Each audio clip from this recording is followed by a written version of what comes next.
Salutations everyone, my name is FooCat, and welcome back to the Glass Staircase. So, I don't remember too much on what happened in the last part, we're just gonna go ahead and jump straight to it, so it's gonna be like one huge jump cut. All that I can recall is that one foster child met her demise, and that was it. That was all I remember. We picked up keys and then, boom, we're done. I'm not gonna read the notes again, but I will see if there's anything that's been edited. Oh, this is different. Though your time has been short, it is still important that you could be determined as reliable. We would like you to begin tending the front garden of the estate. Twice a day you will need to feed and water the flower bed, as well as maintain the hedges. We are willing to trust this task to you, and you've been very regular in taking your medicine, where some of the girls are somewhat unreliable. You can't expect your parents to want you back if you're unreliable, can you? To dissuade the others from running outside, we have hidden the key beneath the downstairs piano. Please return it when you're done each day, and be sure to let none of the other girls see you. You're a good girl, Helen.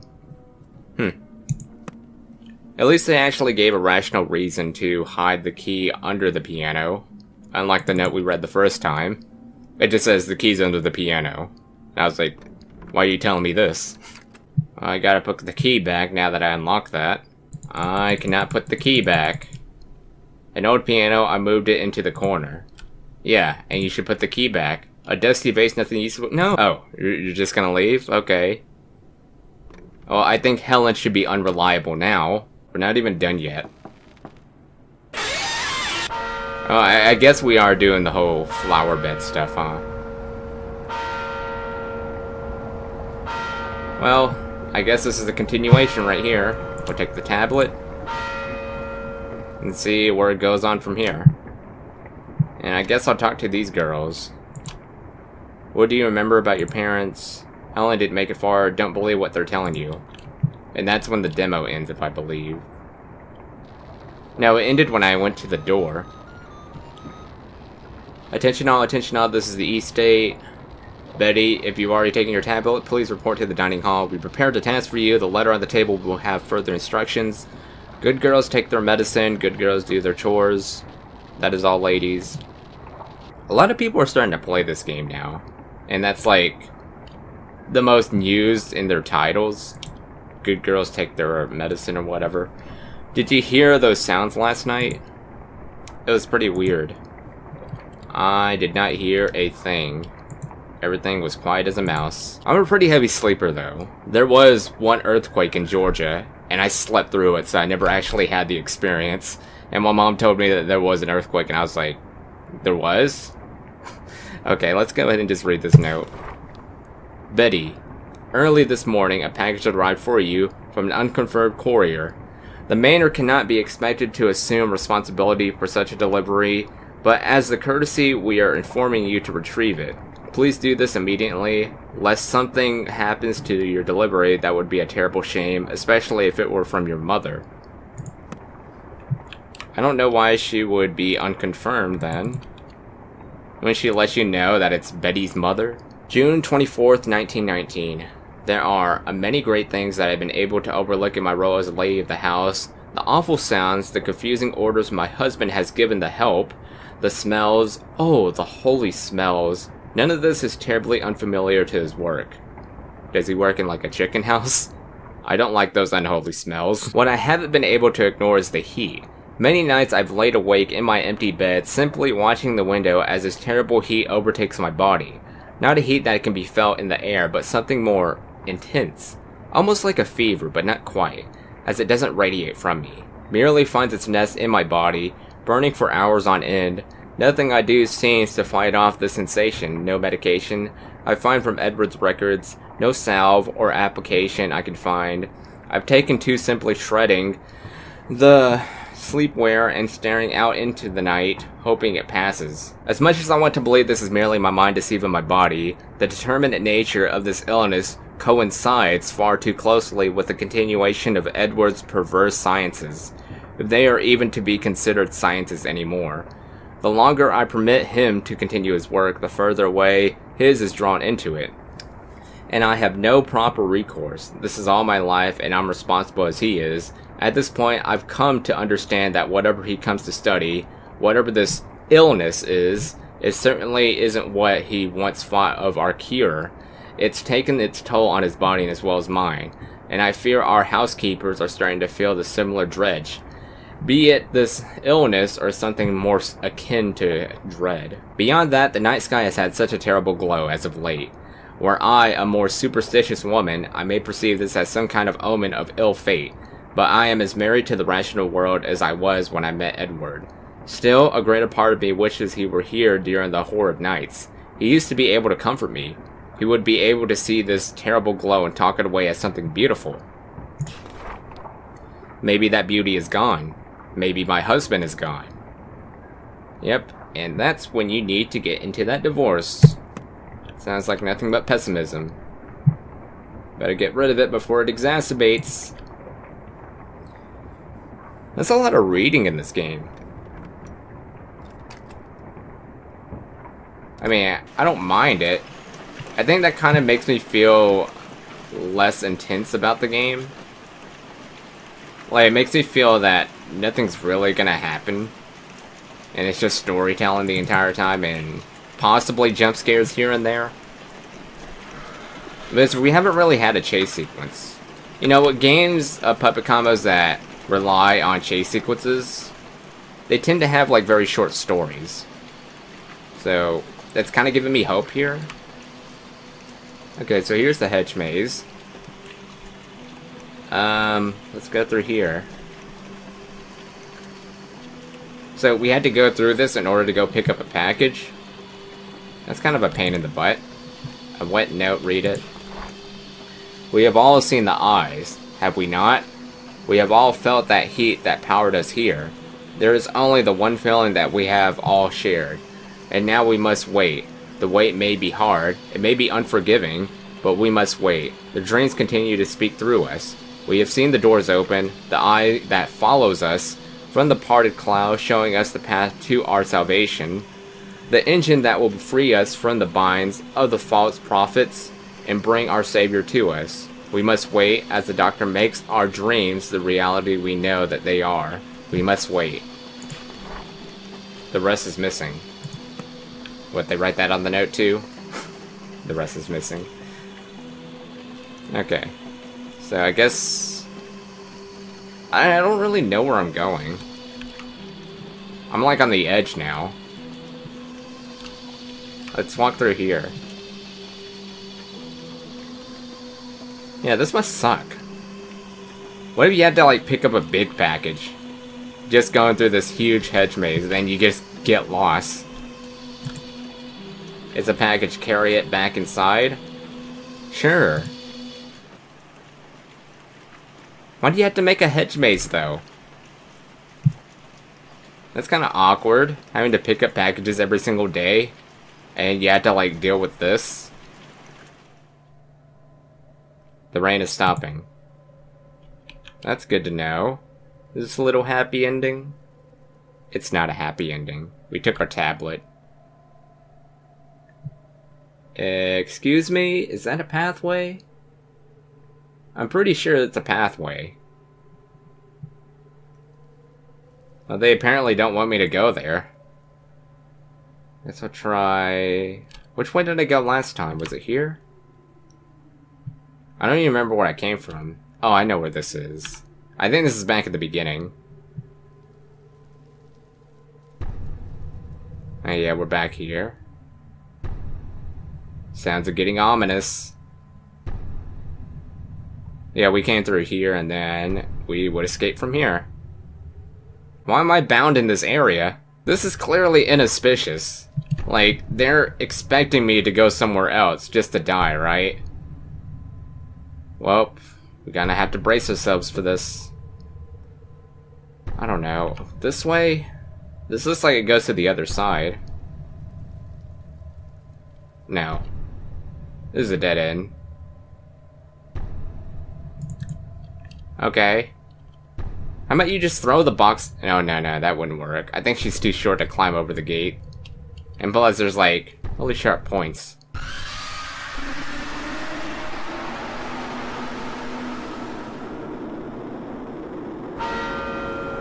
Excuse me? Was that the HD remastered Tyrant? Now I'm sort of getting a Resident Evil 2 vibe out of this. Or just like Resident Evil in general. So you got zombies, you got one Tyrant. Now I'm thinking about it, I think the Tyrant might be that woman's husband. Alright, what do you have to say now? Dorothy, if you've already taken your tablet, please report to the dining hall. Yep, you all said the same thing over and over, in verbatim. Is that like an automated message? I feel like it is. We're the last two, I guess. Well, good luck. I feel like she's the last survivor. Actually, I don't think no one survives in the Lucio Fulci inspired movies. Actually, I think they do survive, but they kind of end up in a bad ending. Like they end up in a world of darkness. Dorothy, we have begun entering the later year, and as such, our daylight hours are getting shorter. We'll be entrusting you to light all the Manor's candles before nightfall, as well as snuffing them out in the morning. Just remember, Sunday we're going to have to move the clock forward. This is a large responsibility, but we trust that you are more than capable of it. We will always do our part here. You're such a responsible young lady, Dorothy. Surely your parents will be glad to have you home. That Dorothy was unreliable, you little liars. Okay, so we apparently have to go light candles. So they're definitely going to be changing the lighting dynamic. I mean, based off of that note at least, that's what I would expect. So, I guess we'll start here. Yeah. Wonder what's back here. I wonder if there's anything horrid.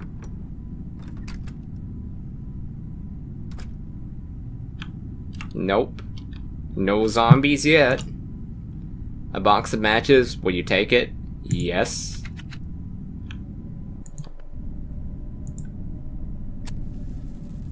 Is the sound changing? Or is that just my anxiety? Yeah, it sounds like something's changing. A wet box. The contents has been removed. Oh, I see. Well, let's go ahead and light this up. Does it look like it's getting darker?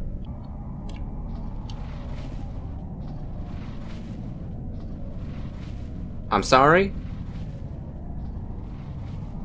What's that last chick doing up there? Hopefully it has nothing to do with the concupiscence. Then again, who's she with exactly? I'm gonna light this candle. Something on the ground. Yes. October 1st, 1919. This is gonna take forever. There's so much reading going on. Let me see all this. Oh my good lord. October 1st, 1919. A crowd of strange men and women have been congregated outside the mansion for days. There must have been at least 20 or more of them. They all have almost glassy eyes and the palest skin. They don't seem to eat nor drink, nor do they react to the bitter winds outside. They stand about, shuffling here or there. Sometimes they sit, sometimes they sleep, but mostly they just stand trying to look inside the windows or knock on the door. Bartholomew or William have already quit because of it. I can't pretend to blame them. I've asked them what they want, and they just tell me they want to see Edward. Why do they want to see my husband? He won't even see me, let alone strangers. I've only seen him once since August. He was moving boxes through the back door of the manor. He yelled at me to get away, and I did as he said. I'm afraid. I've nowhere to go. Well, it sounds like he's a dedicated man. That's why he's so famous. October 2nd, 1919. My God, I heard gunshots. Not from outside, but from the basement. 6 shots and agitated yellings from my husband. I and the servants, brave enough to venture out into their rooms, rushed to the basement door and called for him. There was a terrible banging at the door. The 4 more shots, I heard something fall down the stairs before my husband screamed at us to get away. He almost sounded scared, or worse, relieved. Like a psychopath. I can't just keep pretending that there's something I can salvage from this. Whatever he's doing is only growing in scale. And there's this horrible hum form. His dang machine is merely the chorus to this tragedy that I now call our life. God, Edward, please. Wait, a machine? So, okay, I guess that's the start of the illness and all. November 8th, 1919. Maybe what I knew of my husband and his work was always a lie. I wanted to believe that something changed in him. Perhaps during the war, perhaps his need to find an end to this plague, as we understood it. We used to speak all kinds of things for our future, and maybe it was simple, perhaps even idolized, but they were a dream that we both could see so clearly. I can't seem to see that dream anymore. The world that is buried underneath nothing but the agony I felt when I last saw his cold dead eyes. The eyes not far removed from the gangs of shambling lunatics that gather at our door at all hours. Perhaps there is a new illness that I, nor any of our help, has ever heard of. It's not as if I've had the opportunity to leave this prison in so long. The whole world could be entrenched in another great war as far as I could know. A prison that's far from those dreams of the future I've gone. The home that we were to grow together has become nothing more than a prison that I live a waking nightmare in. Perhaps that waking nightmare is preferable to the ones I see at night. On the rare occasions the heat doesn't return, shaking my every fiber awake. Sounds like you need more cayenne pepper. There is no doubt in my mind that he can no longer see the future we once spoke of so wistfully of. I doubt he can see much of anything anymore. Nothing beyond that hellish engine he brought into our home. At first I've been able to ignore the abominable sins that my husband has brought into our home, but with each night there are new terrible sounds, some mechanical, some horribly human, all completely unnatural. So is it a mix of androids and zombies? And tyrants? I am no doctor, nor shall I ever become one, but the godless acts Edward has begun participating in the droves of mumbling madmen that now gather at our yard, in some kind of perverse congregation, tell me that there is no longer hope in my heart, that my husband is any more a man of science. If there were such a hope, it died with whatever abomination he has taken to shooting in the dead of night. I no longer know if I fear my husband, but I am certain that I fear whatever the thing that has replaced him is. Edward has allowed himself to be taken as heck, and I will doubtfully be forced to follow. Oh, my throat hurts.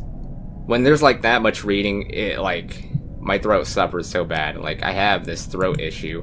So yeah, this box, a wet box, the contents have been removed, but there's green goo all over the place, which is really disgusting. Oh, I missed this candle.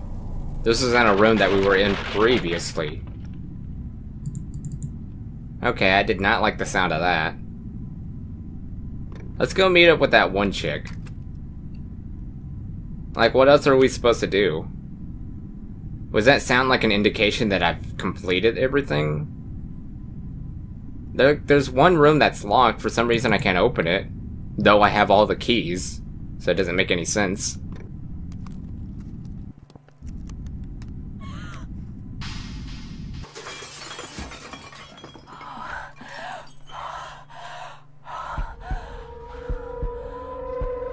Oh, it's Edward. Wait, that chandelier didn't kill me? Strange. I like how she was just panting there. It didn't hurt that bad. You know, there wasn't actually that much gore in this game. For this being LUCIO FULCI inspired, I expected a lot of gore. But there wasn't even blood through that chandelier scene. So we are playing The Last Survivor now. I left the rifle like we talked about. You have to kill it tonight. The door to the laboratory is under the porch. Oh, this is probably the end though. He says that there's still gonna be a final chapter. Oh yeah, let's try it out. Hopefully I have unlimited ammo. I mean, as far as I can tell, based on not being able to check your inventory, you must have it. The chandelier has fallen. Yeah, no shoot, Sherlock. You just close out of this. Okay, so it ends right here. This is gonna be the final moment. You have reached the ending of the alpha. The full and final chapter will be out in the next few days. Thank you for playing. I don't know if that's today or what, because it's already been a few days now. Everyone's already played this. I am very late to playing this next part too, the glass staircase. But yeah, I guess we'll see what sort of enemies there are in the final chapter. A mix of zombies, apparently stuff that are mechanical, That's very interesting, hearing that there's something mechanical out there. It must be rough sleeping in that cacophony. Like, I'm already having trouble sleeping because the rats are, like, scratching underneath the floor. So, yeah. I hope y'all enjoyed this playthrough of The Glass Staircase, and I'll see you all in the final part. There was a lot of rating in this. I think they could have, like, broke that down a bit. Because some of it's kind of, like, you know, like, verbose in some way. And now my throat hurts, so I'm gonna go ahead and get a bottle of water, and then I'm heading to sleep. So I'll see y'all in the next playthrough. Stay awesome, Kitty Sabers.